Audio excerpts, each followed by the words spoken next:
Silakan duduk, kekasih Tuhan, ada shalom semuanya. Yuk sama-sama kita belajar, saudara. Hari ini temanya tentang hari kiamat, saudara. Ya, hari kiamat. Ya. Kalau kita mempelajari atau melihat etimologinya, ya, hari kiamat. Kalau Bapak Ibu lihat di Kamus Besar Bahasa Indonesia, ya, hari kiamat itu punya 4 arti yang saya temukan. Ya. Yang pertama, hari kiamat itu bicara mengenai hari kebangkitan sesudah mati.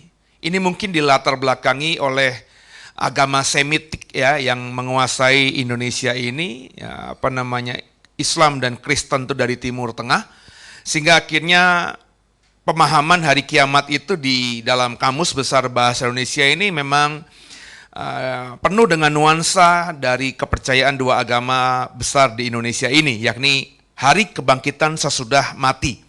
Yang kedua, saudara, kalau kita lihat Kamus Besar Bahasa Indonesia, hari kiamat itu berarti hari akhir zaman. Ya, terus ada penjelasannya tuh di kamus tuh. Ya, hari akhir zaman maksudnya dunia seisinya rusak dan binasa. Jadi rupanya pemahaman tentang hari kiamat, etimologinya secara bahasa Indonesia itu sangat alkitabiah. Ya, dunia seisinya rusak dan binasa.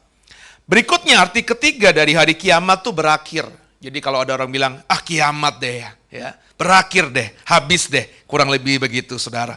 Dan yang keempat, arti hari kiamat dalam bahasa Indonesia menurut Kamus Besar Bahasa Indonesia adalah celaka sekali atau bencana besar. Ada kiamat nih, ya, ada bencana besar nih. Kantor kita kiamat, kantor kita bencana nih, kurang lebih seperti itu, saudara. Hanya 4 ini pengertian tentang hari kiamat menurut kalimat baku dalam Kamus Besar Bahasa Indonesia.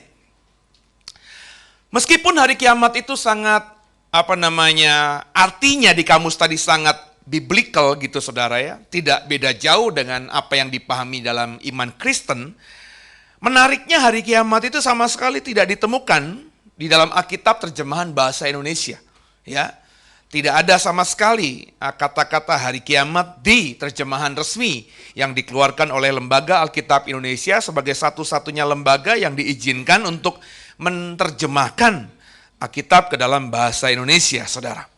Jadi karena hal ini maka kita harus lebih dalam lagi, ya, sedikit mengekspos tentang hari kiamat itu. Nah, dalam iman Kristen, saudara, hari kiamat itu dikenal sebagai apa? Coba kita lihat Alkitab kita ini, ya. Di Alkitab kita ini nggak ada sama sekali kata hari kiamat, saudara. Tapi ada terminologi tentang hari kiamat dalam bahasa lain, ya, dalam pengkalimatan lain di Alkitab kita ini. Coba kita buka. Saya minta satu nanti megang mic, ada yang megang mic, ya. 1 Korintus pasal pertama, saudara. Ya. 1 Korintus pasal yang pertama, ayat ke-8, saudara. Ya. Apa yang dimaksud dengan terminologi hari kiamat dalam Alkitab kita? 1 Korintus 1 ayat yang ke-8, silakan dibaca. Ia juga akan meneguhkan kamu sampai kepada kesudahannya, sehingga kamu tak bercacat pada hari Tuhan kita Yesus Kristus. Nah, hari kiamat, saudara, ya, dalam Alkitab kita nggak ditemukan. Ya. Tapi kalau kita lihat di beberapa tempat, terutama di banyak tempat di Perjanjian Baru, saudara, hari kiamat itu merujuk pada hari Tuhan kita Yesus Kristus. Ya, 1 Korintus 1 ayat 8 tadi cukup jelas. Ia juga akan meneguhkan kamu sampai kepada kesudahannya, ya, kesudahannya tentu bicara mengenai hari kiamat, sehingga kamu tidak bercacat pada hari Tuhan kita Yesus Kristus. Jadi hari kiamat itu kurang lebih sama artinya dengan hari Tuhan kita Yesus Kristus. Nah, coba kita dalami lagi. Hari Tuhan kita Yesus Kristus itu apa sih? 1 Korintus 15. Ya, di kitab yang sama kita buka pasal 15-nya. Coba kita lihat ayat 23. Mungkin ini lebih mempertajam pemahaman kita tentang hari kiamat itu. 1 Korintus 15 ayat 23, silakan. Tetapi tiap-tiap orang menurut urutannya. Kristus sebagai buah sulung, sesudah itu mereka yang menjadi miliknya pada waktu kedatangannya. Tetapi tiap-tiap orang menurut urutannya, Kristus sebagai buah sulung, sesudah itu mereka yang menjadi miliknya pada waktu kedatangannya. Jadi hari kiamat itu tidak ditemukan, terminologi itu nggak ditemukan di Alkitab kita. Tapi ada equalnya, ada persamaannya. Ya, di 1 Korintus 1 ayat 8 tadi, hari kiamat menurut 1 Korintus 1 ayat 8 adalah hari Tuhan kita Yesus Kristus. Hari Tuhan kita Yesus Kristus itu apa? Dijelaskan di pasal 15 Korintus yang sama, ayat 23. Itu adalah hari kedatangannya. Dan inilah terminologi yang cukup kental ketika kita bicara mengenai akhir zaman atau hari kiamat, ya. Dalam bahasa Yunaninya itu katanya, kata yang terkenal adalah parousia, ya saudara ya. Parousia atau tidak lain tidak bukanlah hari kedatangan Yesus Kristus kembali, saudara. Ya, Ibrani 9 ayat 28 itu menjelaskan. Coba kita buka. Ibrani 9 ayat yang ke-28.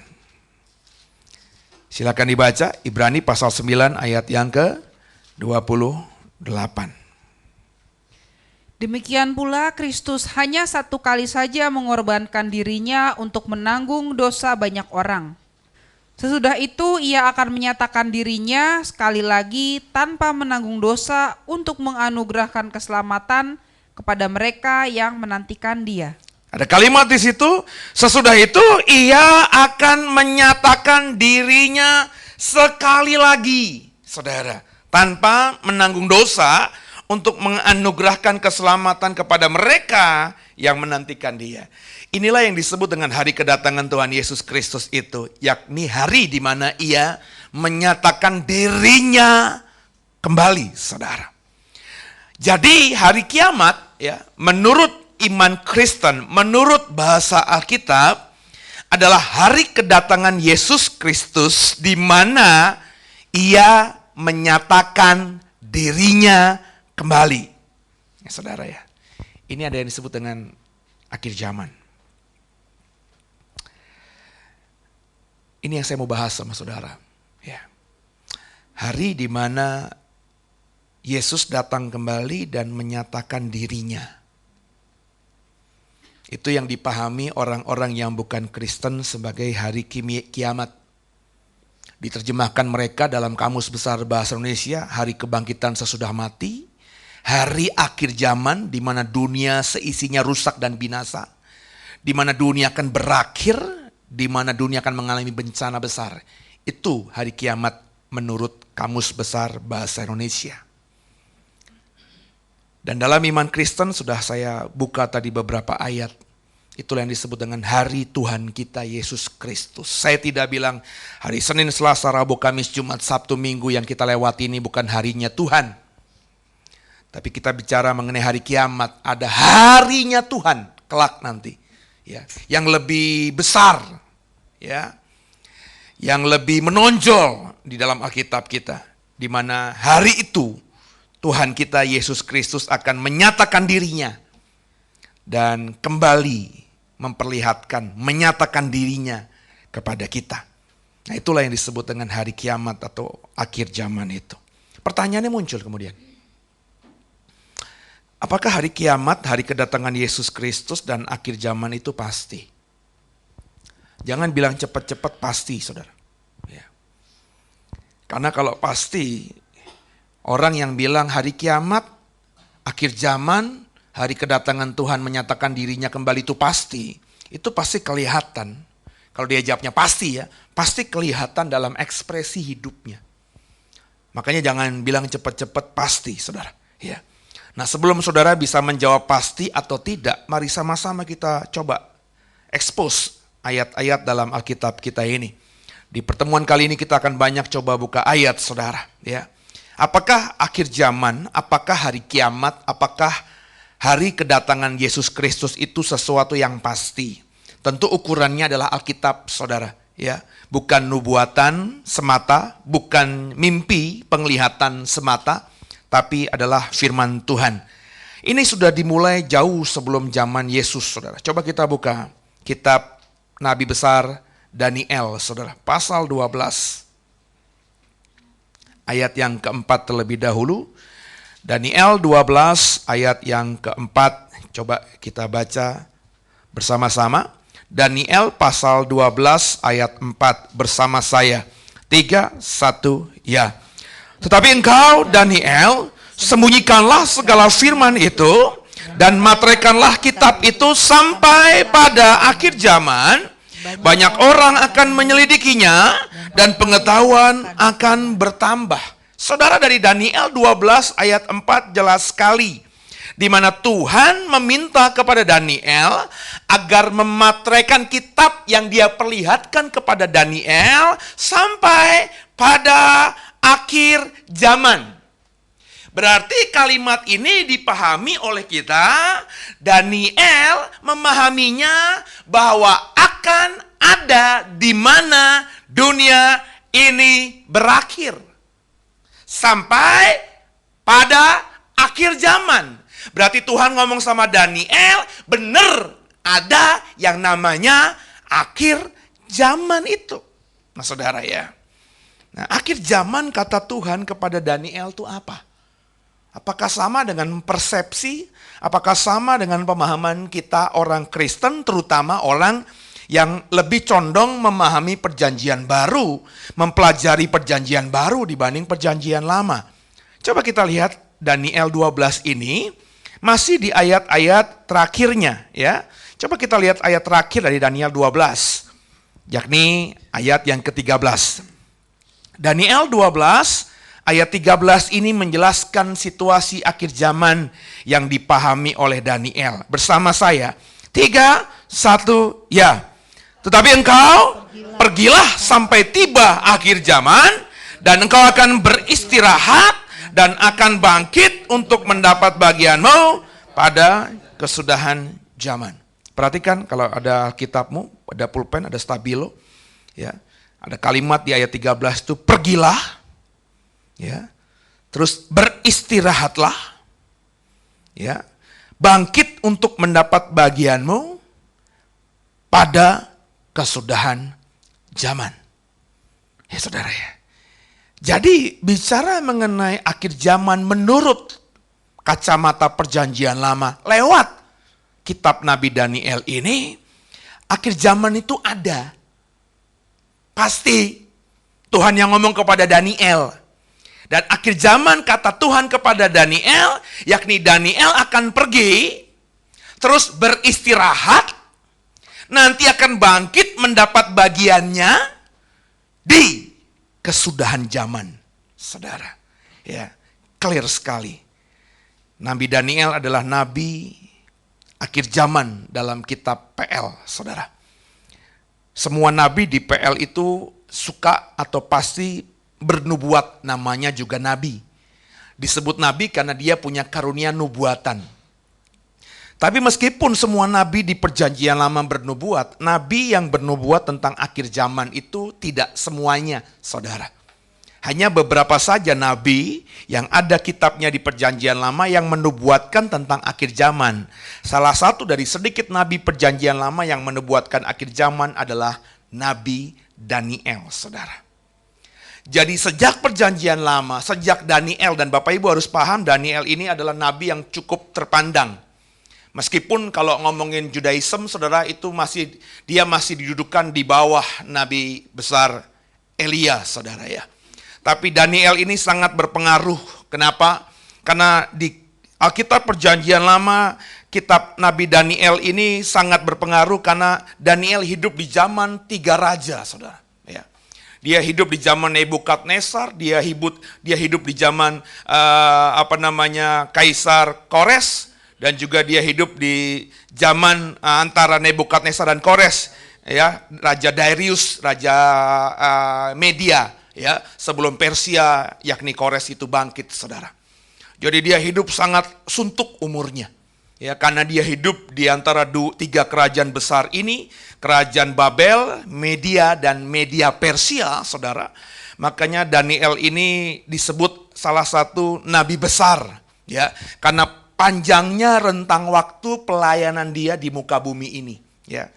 Ya, kalau Bapak Ibu membaca tafsir tentang kitab Daniel ini diperkirakan hidup sampai usia 90 mungkin 100 tahun, saudara. Karena jarak waktu antara Nebukadnezar sampai dengan Koresi itu jarak waktu yang sangat panjang, saudara. Nah, jadi di Perjanjian Lama sudah ada pemahaman bahwa akhir zaman itu ada. Akhir zaman adalah tempat di mana ada orang yang sudah mati, dalam bahasa Daniel tadi beristirahat, bangkit dan mendapat bagian.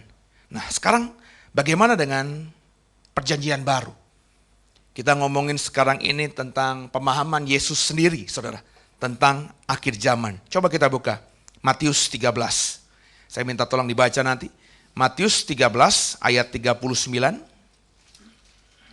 Matius 13 ayat yang ke-39.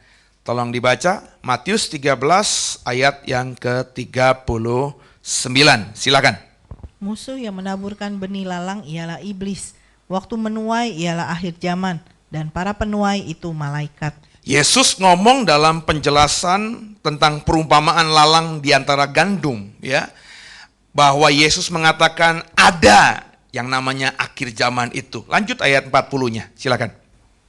Maka seperti lalang itu dikumpulkan dan dibakar dalam api, demikian juga pada akhir zaman.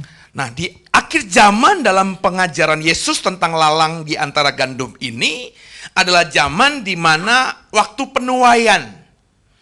Penuaian akhir zaman ini yang melakukan bukannya orang yang kerja di ladang karena ini perumpamaan, tapi malaikat Tuhan. Ya, di ayat 40 dikatakan akan ada nanti di akhir zaman orang-orang yang dikumpulkan dan kemudian dibakar dalam api. Coba kita baca ayat yang ke-54-nya, saudara. Setibanya di tempat asalnya, Yesus mengajar orang-orang di situ di rumah ibadat mereka. Maka takjublah mereka dan berkata, dari mana diperolehnya hikmat itu dan kuasa untuk mengadakan mujizat-mujizat itu?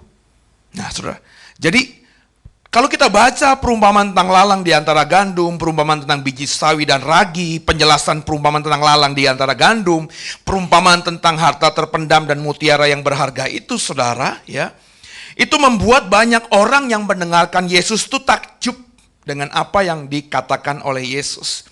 Ini pengajaran yang dalam sekali tentang apa yang menjadi visi dan misi Yesus datang ke dunia ini. Yang saya ingin katakan di sini berdasarkan menurut pengajaran Yesus Kristus, saudara, ya. Akhir zaman adalah hari di mana nanti orang-orang manusia akan dituai, saudara, ya.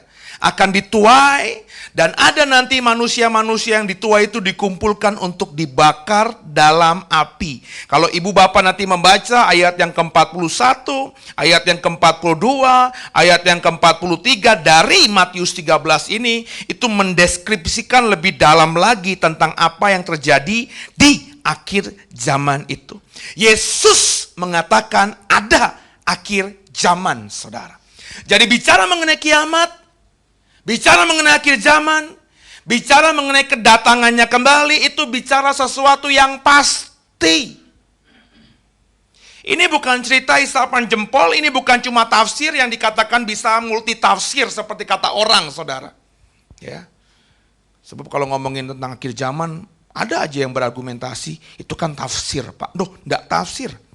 Ini clear sekali. Nabi Daniel, salah satu nabi yang saya kutip tadi, mengatakan dengan jelas, dan Yesus Kristus sendiri mengatakan juga sangat jelas bahwa ada yang namanya akhir zaman itu, saudara. Seperti apa sih sebenarnya deskripsi akhir zaman? Ya. Kalau akhir zaman itu sesuatu yang pasti, seperti apa sih kejadiannya? Ya. Gimana peristiwa sehingga orang mati itu bisa bangkit? Ya. Gimana peristiwa sehingga Yesus itu bisa kita lihat dan kembali menyatakan dirinya, disaksikan oleh banyak orang yang masih hidup tertinggal di akhir zaman itu. Nah, penjelasan tentang seperti apa akhir zaman, saudara, itu cukup banyak di Alkitab kita. Ya, tentu karena waktu saya nggak mungkin mengatakan semuanya atau menyingkapkan semuanya. Tapi beberapa ayat yang sebentar nanti kita akan buka, mestinya membuat kita berpikir ulang. Mestinya membuat Bapak Ibu sedikit berubah paradigma dalam menyikapi tentang hari kiamat ini. Coba kita buka terlebih dahulu Perjanjian Baru. Saya mau ngomong begini Bapak Ibu. Ngomongin tentang deskripsi, penjelasan detail tentang akhir zaman, itu bahasa Perjanjian Baru lebih enak didengar kuping dibanding Perjanjian Lama. Saya mau ngomong lagi nih. Kalau Bapak Ibu sudah baca Kejadian sampai Wahyu, deskripsi tentang seperti apa sih akhir zaman itu banyak sekali ditemukan, baik di PL maupun di PB. Cuma penjelasan dalam bahasa yang kita kuasai, dalam hal ini bahasa Indonesia, Alkitab bahasa Indonesia, tentang deskripsi akhir zaman yang ditulis oleh penulis PB, penulis Perjanjian Baru, itu lebih ringan. Bapak Ibu kalau baca deskripsi tentang akhir zaman, apa yang terjadi tentang akhir zaman yang ditulis oleh penulis-penulis PB, Bapak Ibu baca, tapi Bapak Ibu nggak mungkin atau mungkin juga sedikit sekali yang sampai mengernyitkan dahi dan memikirkannya. Saya cek, apakah ini terjemahan bahasa Indonesia saja atau semua terjemahan yang ada. Saya tidak menguasai semua terjemahan yang ada. Ya. Tapi paling tidak selain bahasa Indonesia, bahasa Inggris saya cukup paling tidak pasif, saudara ya. Kalau saya baca ya mudah saya memahami ya. Meskipun ada bahasa lain seperti bahasa Jawa yang saya juga sedikit kuasai.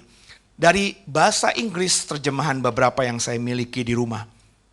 Memang terbukti deskripsi PB tentang akhir zaman lebih ringan daripada deskripsi PL tentang akhir zaman. Ini cukup mengejutkan. Karena bicara mengenai nubuat Nabi Daniel tadi Bapak Ibu. Daniel disuruh Tuhan untuk memateraikan, benar ya? Tentang kitab akhir zaman itu sampai pada akhir zaman. Mestinya kan orang-orang PB atau orang-orang yang hidup setelah Nabi Daniel, termasuk kita sekarang ini, itu membaca akhir zaman tuh lebih spesifik. Nangkap ya? Lebih detail, benar ya? Karena kan tadi, di Daniel tadi kan nanti di akhir zaman, semua rahasia-rahasia akan disingkapkan. Jadi teorinya yang saya pahami itu ya, mestinya orang-orang setelah Nabi Daniel, penulis-penulis PB, termasuk kita yang dapat pewahyuan atau penglihatan tentang akhir zaman, itu bahasanya atau penjelasannya kepada umat yang mau mendengar dan mau membaca tulisannya itu lebih spesifik. Dan kalau ngomongin akhir zaman, kalau bisa nulisnya lebih spesifik, mestinya lebih mencekam, lebih mengerikan dibandingkan dengan nabi-nabi yang mendapatkan penglihatan itu di zaman PL. Tapi enggak, saudara. Saya baca semua tulisan para rasul, termasuk apa yang dikatakan Yesus tentang akhir zaman. Di terjemahan bahasa Indonesia dan beberapa versi bahasa Inggris yang saya baca, itu PB mendeskripsikannya lebih ringan. Saya nggak tahu apa yang melatar belakanginya. Mungkin karena dalam iman PB, iman perjanjian baru, orang-orang percaya di akhir zaman itu pasti selamat, begitu. Ya. Atau mungkin juga itu yang terlalu diimani oleh para penulis PB dan semua orang yang hidup sampai sekarang ini, sehingga ketika mendeskripsikan tentang akhir zaman, mereka melihatnya dalam sudut pandang angle yang berbeda. Tidak seperti orang-orang PL.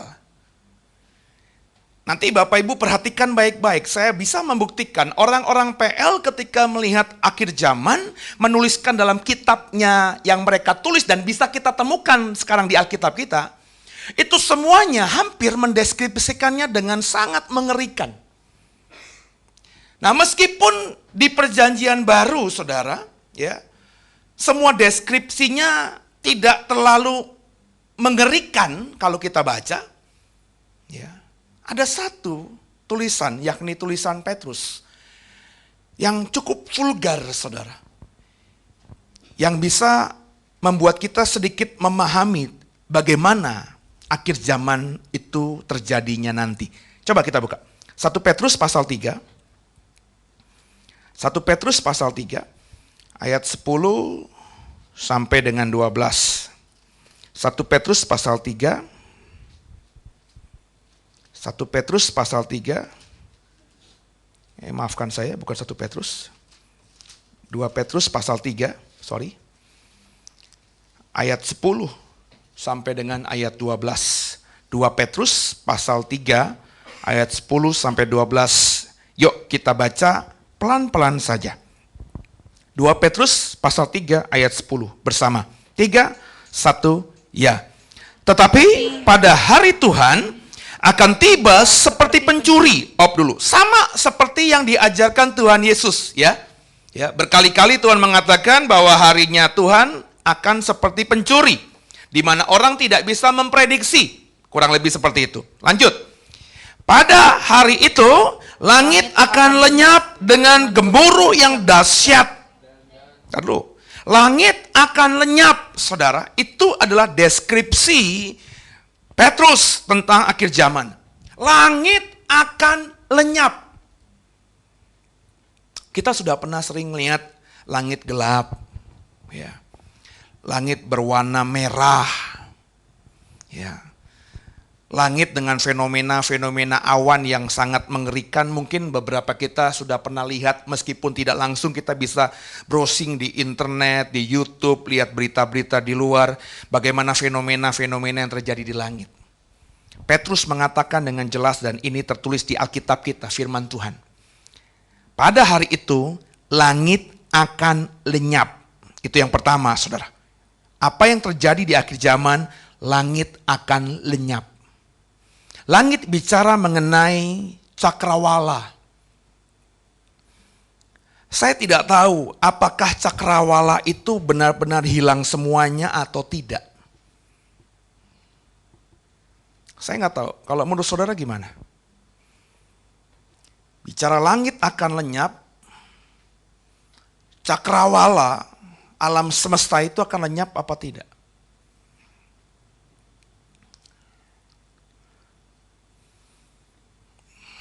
Kita nggak pernah ngerasakan gempa bumi yang begitu dahsyat sehingga rumah kita hancur gitu ya, saudara ya. So kita nggak bisa terlalu mendalami hal ini. Alkitab memang mengatakan langit akan lenyap. Langit akan lenyap itu punya dua versi terjemahan, tafsiran maksud saya. Langit benar-benar hilang, berarti nggak ada lagi langit, nggak ada cakrawala, atau ya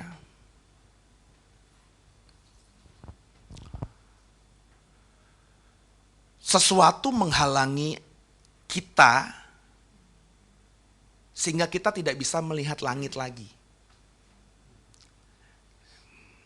Ini ya, waktu peristiwa 9 September, di mana menara di Amerika itu ditabrak oleh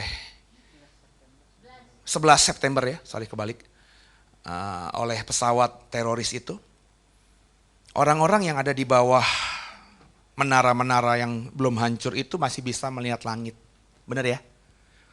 Terus tiba-tiba ketika hancur mereka terkubur hidup-hidup, mereka tidak bisa melihat langit. Ya. Kita yang di luar di Indonesia masih bisa melihat langit. Tapi orang-orang yang terkubur hidup-hidup itu tidak bisa melihat langit. Nah, itu yang saya tanyakan tadi. Ya. Dari pemahaman kita akhir zaman sekarang ini, langit lenyap itu bisa dua terjemahan, dua tafsiran. Langit benar-benar hilang semuanya, atau sesuatu menghalangi antara kita dengan langit itu sehingga kita tidak bisa melihat langit lagi. Ya, itu. Tapi Alkitab berkata langit lenyap. Paling tidak di mata orang-orang yang hidup di zaman itu, langit lenyap. Itu yang pertama. Yang kedua, pada hari itu langit akan lenyap dengan gemuruh yang dahsyat, saudara. Ya. Saya juga yakin kita tidak bisa membayangkan ini. Karena Bapak Ibu belum pernah, saya yakin, mendengar gemuruh yang dahsyat. Pernah mengalami yang namanya gunung berapi meletus? Belum semuanya kan di sini. Nggak punya pengalaman di sini. Jadi itu kenapa kita akhirnya membaca ini sambil lalu aja. Lu nggak punya pengalaman. Tapi kalau dengar yang baca ini orang-orang di Sinabung sana, orang yang dengar ini orang yang di Galunggung dulu, di Krakatau dulu, Bapak Ibu bisa membaca dari sejarah di Indonesia ini ketika Krakatau itu di sekitar 1900 meletus ya, yang mengerikan ya. Saya baca belum lama, saya iseng-iseng broadcast, ada tulisan beberapa sejarawan dari Belanda yang mengatakan sampai ke Batavia beberapa bulan tidak ada kehidupan, saudara. Ya. Karena abu vulkanik yang begitu luar biasa. Terus saya ngebayangin, saya pernah beberapa kali nginep di Anyer, saudara. Ya. Di Anyer itu kelihat laut, lihat Gunung Krakatau, ya. Berarti Pamanukan, Anyer sekarang, itu gimana itu kondisinya? Ketika Krakatau, ingat Krakatau itu letusannya sampai memengaruhi Eropa. Ya. Sampai musim di Eropa itu kacau balau di zaman itu. Bapak Ibu kalau browsing tentang Krakatau di internet, cerita sejarah tentang Krakatau itu Bapak Ibu bisa temukan. Nah, saya membaca mereka begitu mengerikannya, ya. Apa yang dialami orang-orang yang hidup dalam peristiwa itu begitu mengguncangnya, ya. Gemuruh dahsyat. Saya masih ingat cerita mbah saya sebelum mati soal beberapa kali Gunung Kelut itu meletus, saudara. Ya, itu benar-benar bergemuruh, itu kedengeran, saudara. Ya, seperti orang, bahasanya mbah itu lagi narik mesin untuk ngancurin padi, saudara. Mesin diesel, cuma kencang sekali, ya. Dan itu didengar oleh semua orang, dan orang tahu itu berasal dari Gunung Kelut, saudara. Gemuruh dahsyat akan mengiringi akhir zaman itu. Yang ketiga, di 2 Petrus 3 ayat yang ke-10 tadi. Yuk sama-sama kita baca lagi. Tapi pada hari itu, pada hari Tuhan akan tiba seperti pencuri. Pada hari itu langit akan lenyap dengan gemuruh yang dahsyat dan unsur, perhatikan baik-baik, unsur dunia akan hangus dalam nyala api. Unsur-unsur dunia, saudara. Ya, berarti bagian-bagian dari dunia ini. Itu lebih spesifik lagi kalau kalimatnya dunia akan hangus, ya. Itu bisa jadi bagian-bagian terkecil yang tersembunyi itu tidak hangus. Tapi Alkitab dengan jelas mengatakan unsur-unsur dunia. Berarti semua yang membentuk sehingga kita bisa tahu ini dunia akan hangus dalam nyala api. Dan yang terakhir, bumi dan segala yang ada di atasnya akan hilang lenyap, saudara.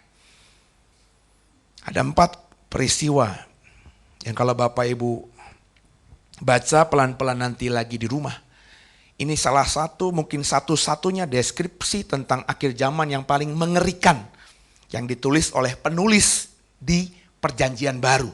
Dalam hal ini 2 Petrus 3 ayat 10. Ayat 11-12-nya saya baca dengan cepat. Jadi jika segala sesuatu ini akan hancur secara demikian, betapa suci dan salehnya kamu harus hidup. Yaitu kamu yang menantikan dan mempercepat kedatangan hari Allah. Pada hari itu langit akan binasa dalam api. Dan unsur-unsur dunia akan hancur karena nyalanya. Ya. Langit akan binasa dalam api dan unsur-unsur dunia akan hancur karena nyalanya. Ya. Kalau Bapak Ibu pakai imajinasi bisa ngebayangin seperti apa kira-kira. Begitu ngerinya sampai Petrus nulis ini. Tapi ini masih biasa, kalau bagi saya. Tulisan-tulisan nabi-nabi di PL itu lebih mengerikan. Makanya, coba nanti Bapak Ibu dalami, kenapa orang-orang PL nulisin akhir zaman lebih mengerikan daripada orang-orang PB? Itu ketika saya bikin materi ini, saya bertanya dalam hati, iya kenapa ya?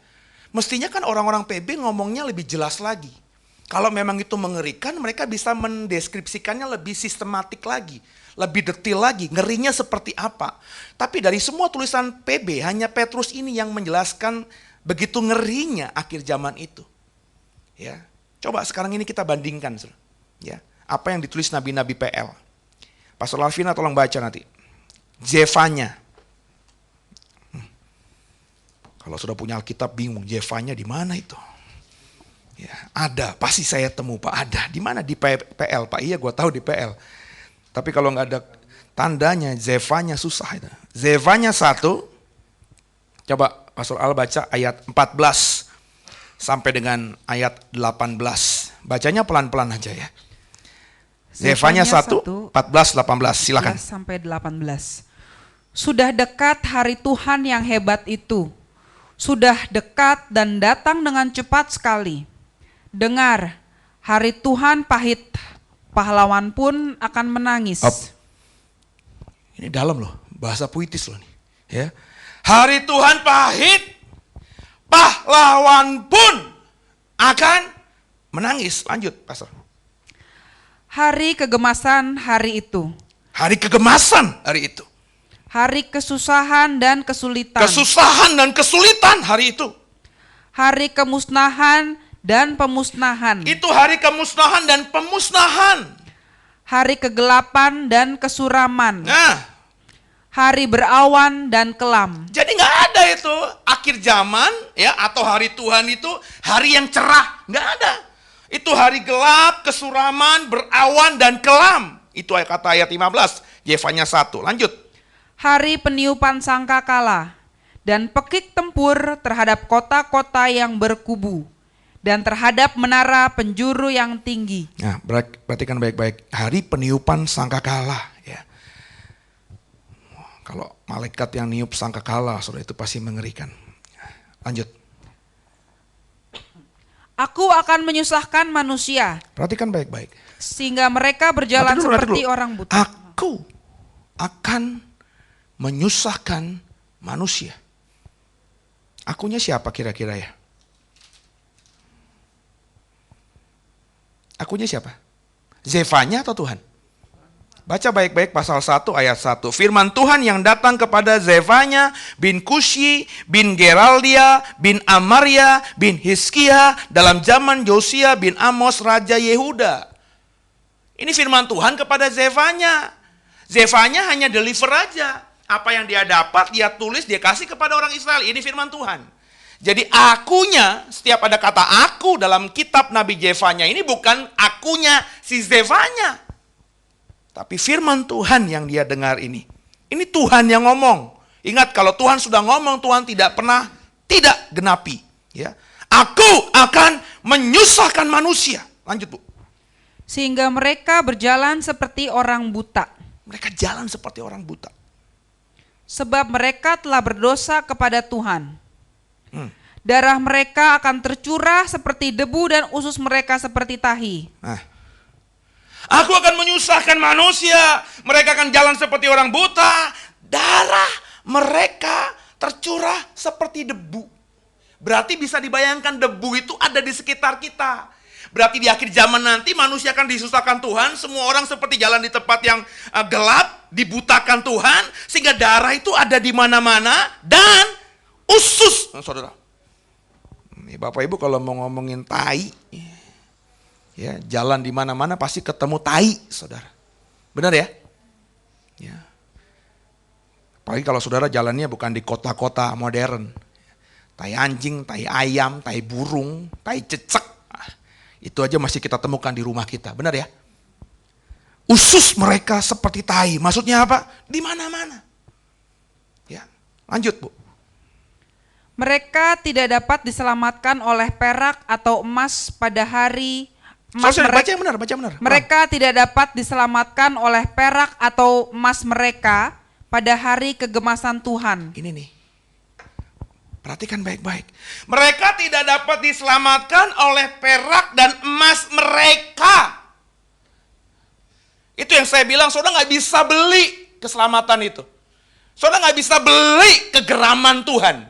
Lo nggak bisa sogok Tuhan, sehingga kalau kita sudah masuk kriteria di mana Tuhan akan, apa tadi bahasa di ayat yang ke 17 tadi, kita masuk kriteria manusia yang disusahkan oleh Tuhan, ya. Terus kita bisa bayar Tuhan dengan emas perak kita, nggak bisa. Ya, lanjut, Pastor. Dan seluruh bumi akan dimakan habis oleh api cemburunya, sebab kebinasaan. Malah kebinasaan dahsyat diadakannya terhadap segenap penduduk bumi. Nah, coba nanti baca pelan-pelan Zefanya ini. Seperti apa hari Tuhan menurut Zefanya. Sekarang coba kita bandingkan lagi dengan tulisan Nabi besar Yesaya. Pastor Silvi tolong baca. Yesaya 13. Ini panjang. Biarin kita baca ini supaya saudara ngerti akhir zaman itu seperti apa. Saya yakin saudara sudah baca, yang ikut tadarusan sudah baca, udah lewat kan Yesaya kan? Ya, tapi nggak pernah nggak pernah baca detail, lewat gitu aja.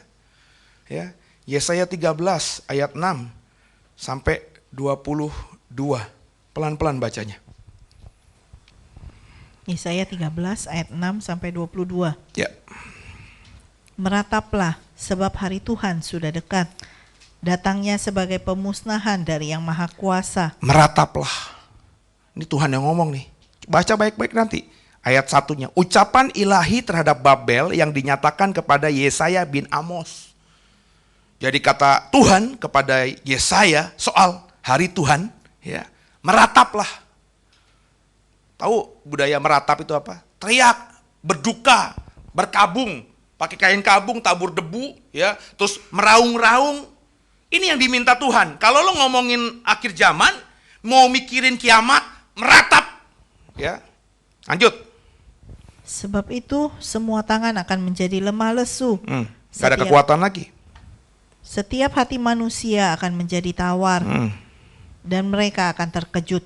Sakit mulas dan sakit beranak akan menyerang mereka. Gak dibilang cuma perempuan yang mengandung. Sakit mulas dan sakit beranak akan menyerang manusia di akhir zaman itu. Mereka akan menggeliat kesakitan seperti perempuan yang melahirkan.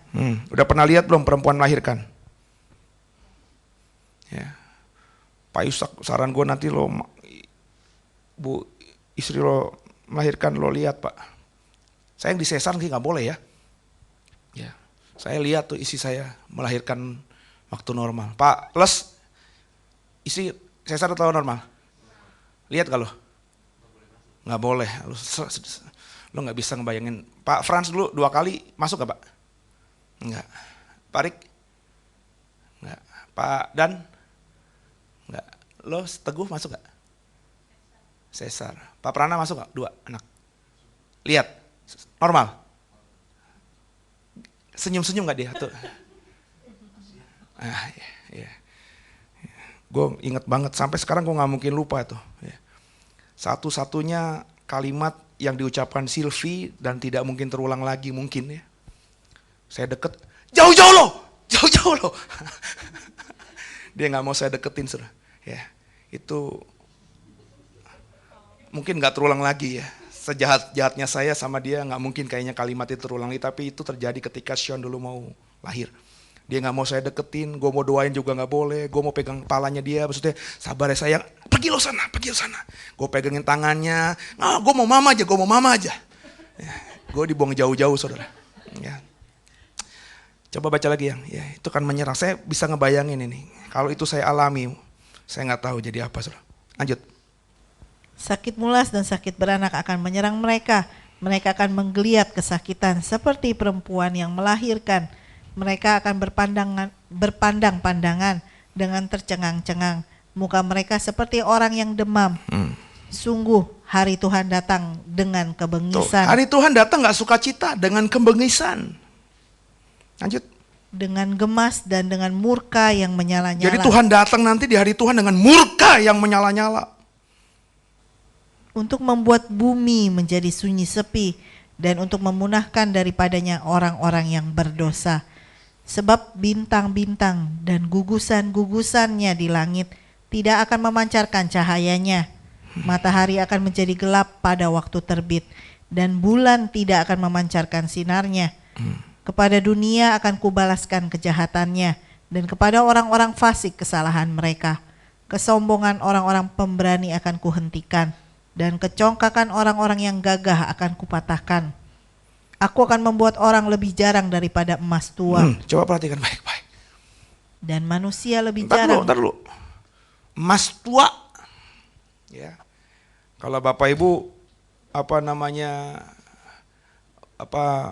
ngomongin tentang dunia peremasan, emas tua itu udah jarang, saudara. Emas tua tuh berarti gini deh, emas 24 karat sekarang aja di zaman mbah saya sama di zaman saya sekarang beda, benar nggak? Percaya nggak beda? Sekarang gini, yang punya emas warisan dari mbahnya, dari opungnya, dari omanya, ada nggak? Iya, tapi punya nggak? Ada nggak yang punya? Kasihan sekali, berarti nenek moyang miskin-miskin semuanya. Maksud saya gini, kalau punya, coba cek itu sekarang ini ke toko emas. Itu maksud saya. Ya. Itu maksud saya. Ya. Sebab sepengetahuan saya dulu, ya, ketika ibu saya mau cek atau mau tuker tambah gitu ya. Ibu pernah bilang, ibu dapat dari mbahnya, berarti buyut saya. Itu dikasih sama mbah saya ngasih ibu saya ya. Terus ibu saya iseng-iseng mau ngupgrade gitu. Jadi mau dilebur, ditambahkan lagi unsur emasnya, terus dijadikan sesuatu perhiasan yang baru, kurang lebih begitulah. Itu ibu saya ketika itu saya masih remaja, saya masih ingat minta antar saya ke toko emas Puas di Tanah Abang. Nggak tahu Bapak Ibu tahu nggak ya. Tapi di zaman saya kecil, ibu saya cuma punya satu toko emas, namanya toko emas Puas, dan itu lokasinya di Tanah Abang. Ya, saya ke sana dan saya masih ingat itu samar-samar, kurang lebih enciknya bilang, sayang, ya, ini emas tua gitu ya. Mendingan udah begini aja disimpan. Ya, kalau mau beli emas atau bikin lagi, pakai emas yang sekarang aja. Itu saya masih teringat-ingat. Nah, ketika saya baca ayat ini, ya. Emas tua itu jarang, sudah jarang kau temukan. Dan yang membuat saya agak terperangah dan akhirnya benar-benar membuat saya tercekam ketika baca ini, Tuhan ngomong, aku akan membuat orang lebih jarang daripada emas tua. Dan manusia lebih jarang daripada emas Ofir, saudara. Itu keadaan akhir zaman nanti. Lanjut. Sebab itu aku akan membuat langit gemetar dan bumi pun akan bergoncang dari tempatnya pada waktu amarah Tuhan semesta alam, dan pada hari murkanya yang menyala-nyala. Seperti kijang yang dikejar-kejar dan seperti domba yang tidak digembalakan, demikianlah mereka akan berpaling masing-masing kepada bangsanya dan melarikan diri masing-masing ke negerinya. Setiap orang yang didapati akan ditikam. Setiap orang yang didapati akan, ya berarti nggak ada tempat untuk orang bisa selamat. Saudara. Setiap orang didapati orang lain, orang itu akan saling tikam menikam, itu maksudnya. Lanjut. Dan setiap orang akan tertangkap, akan rebah. Setiap orang salah. Setiap orang yang tertangkap akan rebah mati oleh pedang. Bayi-bayi mereka akan diremukkan di depan mata mereka. Rumah-rumah mereka akan dirampoki, dan istri-istri mereka akan ditiduri. Lihat, aku menggerakkan orang Madai melawan mereka, orang-orang yang tidak menghiraukan perak dan tidak suka kepada emas. Maksudnya, kau punya emas, kau punya perak, kau punya simpanan kayak apapun, kau nabung kayak apapun, nggak akan ngaruh. Karena Tuhan akan menggerakkan orang-orang yang nggak terlalu tertarik sama hal-hal seperti itu. Panah-panah mereka akan menembus orang-orang muda. Mereka tidak akan sayang kepada buah kandungan, dan mereka tidak menaruh kasihan kepada anak-anak. Dan Babel yang permai di antara kerajaan-kerajaan, perhiasan orang Kasdim yang megah, akan sama seperti Sodom dan Gomora pada waktu Allah menunggang balikannya. Tidak ada penduduk untuk seterusnya. Tidak ada penduduk untuk seterusnya. Dan tidak ada penghuni turun-temurun. Orang Arab tidak akan berkemah di sana, dan gembala-gembala tidak akan membiarkan hewannya berbaring di sana. Tetapi yang akan berbaring di sana ialah binatang gurun, dan rumah-rumah mereka akan penuh dengan burung hantu. Burung-burung unta akan diam di sana, dan jin-jin akan melompat-lompat. Anjing-anjing hutan akan menyalak di dalam puri-purinya, dan serigala-serigala di dalam istana-istana kesenangan. Waktunya akan datang segera, dan usianya tidak akan diperpanjang. Yesaya mengatakan hal-hal seperti itu. Satu lagi saudara, coba dibaca sekarang Pastor Al. Amos 5. Ini gambaran salah seorang nabi lagi tentang akhir zaman atau hari kiamat. Amos 5 ayat 18 sampai 20. Amos 5 ayat 18 sampai 20, silakan. Amos 5 ayat 18 sampai 20. Celakalah mereka yang menginginkan hari Tuhan. Apakah gunanya hari Tuhan itu bagimu? Hari itu kegelapan, bukan terang. Seperti seseorang yang lari terhadap singa, seekor beruang mendatangi dia. Dan ketika ia sampai ke rumah, bertopang dengan tangannya ke dinding, seekor ular memagut dia. Bukankah hari Tuhan itu kegelapan, dan bukan terang kelam, kabut, dan tidak bercahaya? Saudara, nangkap ayat ini? Saya baca lagi ayat 18-nya. Hari Tuhan itu ya, seperti seorang yang lari terhadap singa. Ada orang ketemu singa, dia lari, selamat, ya. Tapi udah tergopoh-gopoh kan? Mungkin udah tercabik-cabik juga, tapi selamat gitu ya. Terus sudah selamat dari singa, seekor beruang mendatangi dia. Bisa bayangin dong, selamat dari singa, terus udah selamat, seekor beruang mendatangi dia. Habis dia. Masih selamat. Ketika ia sampai rumah, bertopang dengan tangannya di dinding. Oke? Seekor ular memagut dia. Mati juga. Ini bukan jatuh ketimpa tangga. Ya, ini lebih parah daripada hal itu. Yang saya mau katakan, lu gak bisa selamat dari hari kiamat itu. Hari di mana orang berdosa dibinasakan Tuhan, dan itu pasti. Yang saya mau katakan dari membaca ayat-ayat tadi bahwa hari kiamat, akhir zaman, kedatangan Yesus kembali menyatakan kemuliaannya itu bicara mengenai sebuah kepastian. Pasti, saudara. Saya pernah punya TV flat pertama yang saya beli sama istri. Ya. Terus Alam Sutra dulu belum ada mall, bener ya? So, masih banyak tanah kosong, Bapak Ibu. Itu mungkin 7-8 tahun lalu. Itu kejadiannya kalau hujan, Bapak Ibu ya, itu kilat bisa kita lihat sampai ke bawah, Saudara. Ya. Singkat cerita, kami lagi seneng-senengnya punya TV flat baru, ya. Tadinya TV tabung, tempel di dinding. Mungkin dalam hati ini kayak hotel di kamar kita, lagi seneng-senengnya gitulah, ya. Terus tiba-tiba kilat, ya, menyambar, kita nyantai. Terus ada guntur, menggeluntur, menggumburuh, kita nyantai, tiba-tiba TV kena. Saya masih bilang sama istri, udah nggak apa-apa lah, nanti cari tukang ke tukang servis, ya ke dokter servis. Saya sempat bawa ke beberapa servis TV terdekat seputar sini, nggak ada yang bisa. Ini mah masih ke ini Pak, kena IC-nya, masih ke servis centernya. Saya pergi ke daerah Dan Mogot, ya. Itu daerah pergudangan sebelah kiri, ya, saya masuk cari sama istri saya dan harus ganti, nyaris seharga TV baru. Saya nggak ngomongin ruginya Pak, ngomongin sekarang ini kami punya pengalaman itu. Jadi sekarang kalau ada hujan, ya, terus ada kilat, langsung itu ekspresi saya dan Silvi sama. TV matiin. Jadi lagi nonton seru-serunya nih, mau nonton apapun kalau udah kilat mengguntur, ya, saya langsung matikan TV. Kalau kita sudah punya pengalaman, terus tahu ini sesuatu yang pasti, Pak. Kita tuh jadi aware gitu.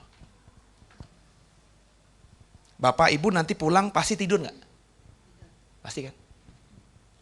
Pasti nggak tidur nanti malam? Pasti kan? Berarti nanti kita udah siap-siap nih. Habis dari sini pulang cepat, bener ya? Ganti baju, ganti celana, pakai baju tidur, bener ya? Sikat gigi, HP rumah mungkin nyalain AC dulu biar dingin, bener ya? Siapin selimut, bener ya? Terus siapin, kalau saya sama istri sama anak-anak tuh biasanya kalau udah nyalain AC, nyalain lagu. Kami tidur sekeluarga itu selalu pakai lagu-lagu rohani. Nggak tahu kenapa tuh dibuat sama istri saya begitu. Jadi kalau udah nggak ada lagu itu bermasalah. Saya kalau ke hotel-hotel gara-gara itu kalau handphone nggak nyalain lagu saya nggak bisa tidur juga. Kebiasaan 11 tahun kawin sama dia selalu ada lagu. Itu yang kami kerjakan. Sesuatu yang pasti akhirnya kami prepare benar-benar tuh. Ya, pulang ke rumah, masuk kamar, nyalain AC, kunci pintu semuanya, siap-siap semuanya, ya sikat gigi, setel lagu, doa, tidur. Maksud saya, orang itu kalau benar-benar memahami bahwa akhir zaman itu pasti, nangkep saudara? Maka benar-benar kelihatan itu. Dalam sikap hidupnya, dalam ekspresi hidupnya, gaya hidupnya, itu kelihatan. Semua orang Kristen tahu akan ada akhir zaman. Tapi saya yakin orang-orang Kristen yang tahu ada akhir zaman itu nggak memahami sungguh akhir zaman itu benar-benar pasti ada. Kenapa? Nggak kelihatan ekspresinya. Saya ke gereja Pak. Saya baca Alkitab Pak. Apakah ke gereja baca Alkitab itu ekspresi orang yang mempersiapkan diri di akhir zaman, saudara? Apakah cukup sampai sebatas itu? Enggak, saudara. Coba kita buka yuk, satu ayat terakhir yang saya mau bagi sama saudara tentang hal ini. Ayat ini ketika saya dalami khotbah ini saya baca dengan angle yang berbeda, saudara. Matius 7, tolong Pastor Al, baca. Ayat 22. 23. Matius 7, 22, 23. Pada hari terakhir, Lanjut. banyak orang akan berseru kepadaku, Tuhan, Tuhan, bukankah kami bernubuat demi namamu dan mengusir setan demi namamu, dengan mengadakan banyak mukjizat demi namamu juga? Pada waktu itulah aku akan berterus terang kepada mereka dan berkata, Aku tidak pernah mengenal kamu, enyahlah daripadaku, kamu sekalian pembuat Saya kejahatan. nanya sama saudara, ayat 22 itu siapa yang berseru Tuhan, Tuhan? Siapa kira-kira? Orang percaya. Ya. Kalau orang-orang Injili, teman-teman saya dulu, ketika saya masih kuliah dulu, ini selalu mengkooptasinya, enggak, ini bicara cuma tentang nabi palsu. Tapi kalau Bapak Ibu bilang tadi semua orang percaya, Bapak Ibu ada sedikit kemajuan dibandingkan mereka ini. Yang berseru Tuhan, Tuhan itu adalah orang-orang percaya.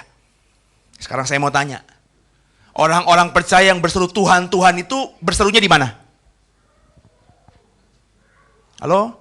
Kalau ada orang berseru Tuhan, Tuhan itu berserunya di mana? Di gereja? Di mana lagi? Di ruang doa? Benar ya? Benar ya? Yang saya mau katakan saudara, ya, kalau orang Kristen itu benar-benar memahami bahwa akhir zaman itu pasti, maka sikapnya nggak bisa berkata begini, oh saya udah siapkan diri Pak. Dengan apa? Dengan rajin ke gereja, banyak doa. Dengarkan saya, rajin ke gereja, banyak doa itu digambarkan di ayat 22 ini. Pada hari terakhir banyak orang akan berseru kepadaku Tuhan, Tuhan. Sekarang kalau Bapak Ibu lihat fenomenanya, banyak KKR di mana-mana, banyak pertobatan. Kalau kita punya sosial media, di Pakistan lah katanya ada pertobatan jutaan orang, di Iran lah begitu. Saya bilang, saya mah biasa-biasa aja saudara. Ya, satu sisi bersyukur ada orang yang dari nggak percaya jadi percaya, tapi justru ini sebenarnya adalah fenomena yang terjadi yang sudah Tuhan katakan. Akhir zaman banyak orang berseru Tuhan, Tuhan. Tapi pertanyaannya, apakah pertobatan mereka, apakah seruan mereka kepada Tuhan itu benar-benar, sungguh-sungguh?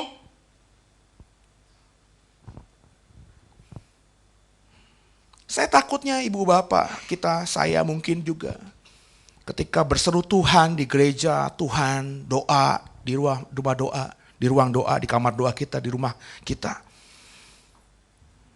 Kok nggak sungguh-sungguh hanya sekedar Tuhan, Tuhan doang?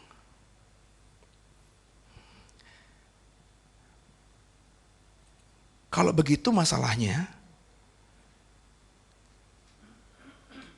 Tuhan bilang, enyah daripadaku, kamu sekalian pembuat kejahatan. Jadi alasan kau beragama Kristen, alasan kau baca Alkitab, alasan kau berdoa rajin, alasan kau punya waktu pujian penyembahan kepada Tuhan, itu bagi saya bukan tanda orang yang mempersiapkan sungguh hari kiamat.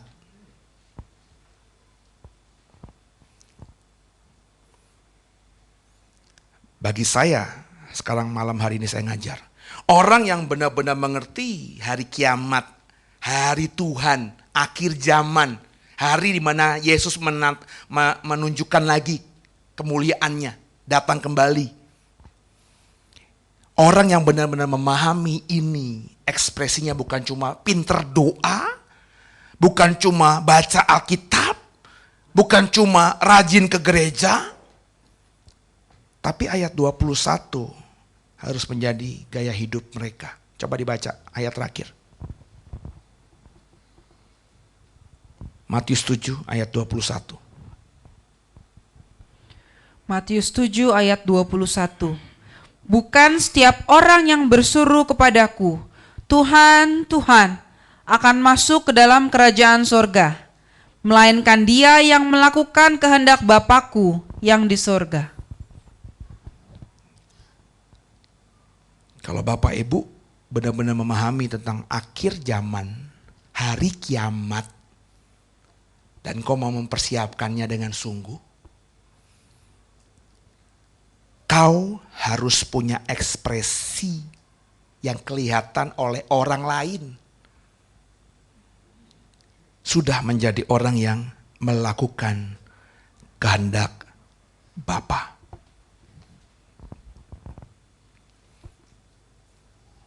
Kehendak Bapa itu apa? Jaga kekudusan. Kuduslah kamu sebab aku Tuhan Allahmu kudus, itu kehendak Dia. Intim dengan Dia, taat akan perintahnya. Dan terutama bagi saya, orang yang ngerti benar harus melakukan kehendak Bapa. Orang yang ikut ambil bagian dalam mengemban amanat agung. Pergi, jadikanlah semua bangsa muridku. Nggak lagi kita jadi orang yang cuma Tuhan, Tuhan di gereja, Tuhan, Tuhan di kamar doa.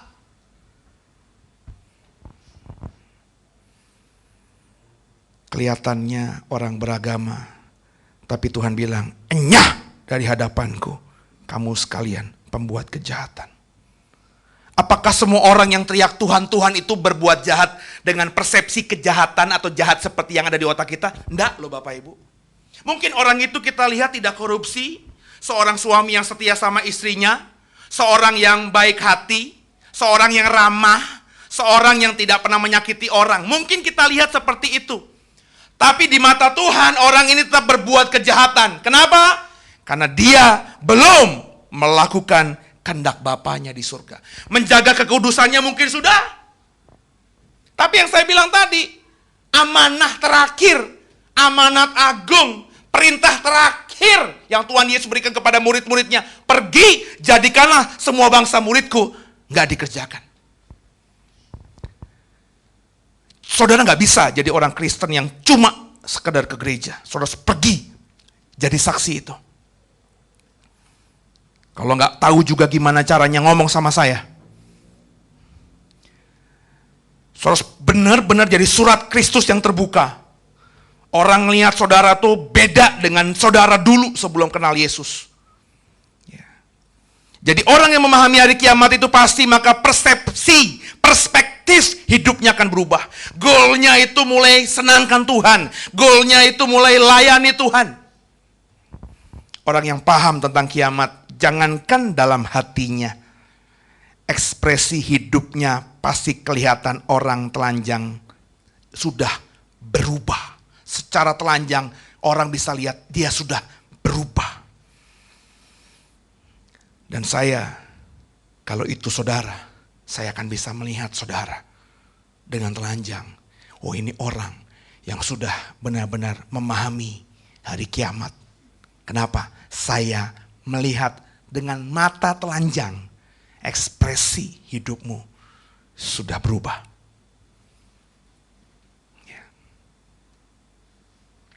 Semoga dipahami.